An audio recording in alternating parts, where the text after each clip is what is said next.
धार्मिक स्थल एवं महाराष्ट्र सरकार द्वारा जारी आदेश में मंदिरों और धार्मिक स्थलों की व्यवस्था को लेकर महत्वपूर्ण निर्देश दिए गए हैं। आदेश में अनुसार मंदिरों में स्वच्छता, सुरक्षा और श्रद्धालुओं की सुविधाओं पर विशेष ध्यान देने को कहा गया है। संबंधित अधिकारियों को नियमित निरीक्षण कर आवश्यक व्यवस्थाएं सुनिश्चित करने के निर्देश दिए गए हैं। साथ ही नियमों के पालन में किसी भी प्रकार की लापरवाही न हो, यह सुनिश्चित करने पर जोर दिया गया है। प्रशासन ने स्पष्ट किया है कि धार्मिक स्थलों की व्यवस्था में पारदर्शिता और अनुशासन बनाए रखना प्राथमिकता होगी। आज नागपूर या ठिकाणी आम्ही एक महत्वपूर्ण पत्रकार परिषद घेतली मंदिर महासंघाच्या वतीने।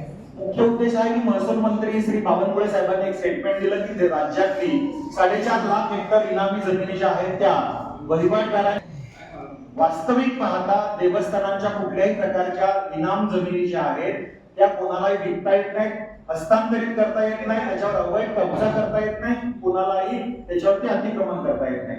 असं असताना देखील सरकारने हा मसुदा प्रस्तावित मसुदा आणण्याचा सुतोवाच केलाय। जुलैच्या अधिवेशनात कायदा आणण्याची घोषणा केलेली आहे। महाराष्ट्रातल्या लाखो मंदिर विश्वस्तांनी याला तीव्र आक्षेप घेतलेला आहे आणि या संदर्भात देवस्थानांच्या जमिनीवरती अशा प्रकारचा आघात कोणी सहन करणार नाही। वक्फ बोर्डच्या जमिनी संरक्षित केल्या जातात आणि मंदिरांच्या देवस्थानांच्या जमिनी मात्र या ठिकाणी इनामी जमिनी विकण्याचा अशा प्रकारचा प्रस्तावित मसुदा तयार केला जातो। हे कदापि सहन होणार नाही, हा दुजाभाव आहे। त्यामुळे मंदिर महासंघ या संदर्भात संपूर्ण राज्यामध्ये मंदिर विश्वस्तांना एकत्रित घेऊन आणि विश्वस्त पुरोहित पुजारी एकत्र येऊन या मसुद्याला तीव्रपणे विरोध करणार। हा 15 दिवसाच्या आत जर मसुदा मागे घेतला नाही तर संपूर्ण राज्यभर आंदोलन केलं जाणार।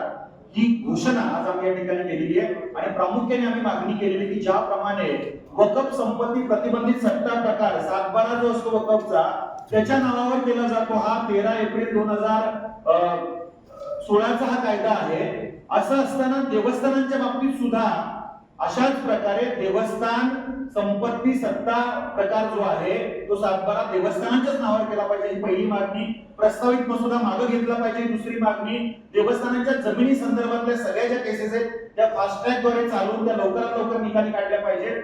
या संदर्भात एक विशेष एसआयटी नेमून या सगळ्यांची चौकशी झाली पाहिजे। आणि शेवटचा मुद्दा की मंदिरांच्या जमिनी लुबाडणाऱ्या लाटणाऱ्या जे काही कोणी भूमाफिया आहेत त्या भूमाफियांच्या विरोधात महाराष्ट्रात अँटी लँड ग्रॅबिंग ऍक्ट कायदा लागू करण्यात यावा। लाखो भाविक भक्तांच्या मंदिर विश्वस्तांच्या भावना दुखावल्या जाता कामा नये, कारण हा कायदा त्यांचा भावना दुखावणारा आहे।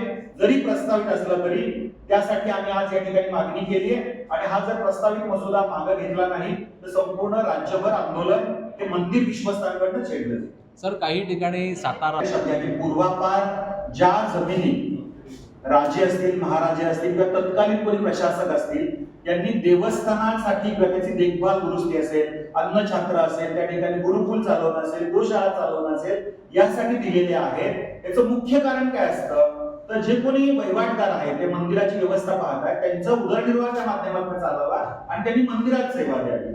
असं असताना या जमिनी काढून का घेतल्या जात आहेत? त्या अजिबात काढून घेतल्या जाऊ नयेत, त्या कोणाच्या नावावर करता येऊ नयेत, कारण देवस्थानांच्या जमिनी त्या ठिकाणचा मालक हा देव असतो।